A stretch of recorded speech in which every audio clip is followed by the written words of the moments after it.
ನಾನು ಹೇಳ್ತಾ ಇದ್ದೀನಿ, ನಾನು ಕೂಡ ಎದೆ ಮುಟ್ಕೊಂಡು ಹೇಳ್ಬೋದು, ನಾನು ಎಂಥವನಾಗಿದ್ದೀನೋ ಅದು ದೇವರ ಕೃಪೆಯೇ. ಯಾವ ಮನುಷ್ಯರಲ್ಲ, ಯಾವ ಅಧಿಕಾರಿಗಳಿಲ್ಲ, ಯಾವ ರಾಜಕೀಯ ವ್ಯಕ್ತಿ ಅಲ್ಲ, ಅದು ದೇವರ ಕೃಪೆಯೇ.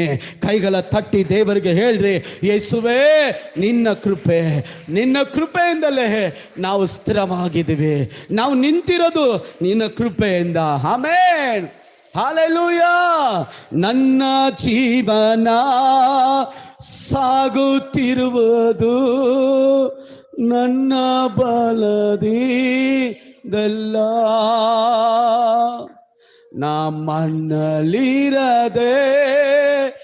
ಉಸಿರಾಡುವುದು ನನ್ನ ಸಾಮರ್ಥ್ಯದಿಂದಲ್ಲ. ಎಲ್ಲ ಸೇರಿ ನನ್ನ ಜೀವನ ಅದು ಸಾಗುತ್ತಿರುವುದು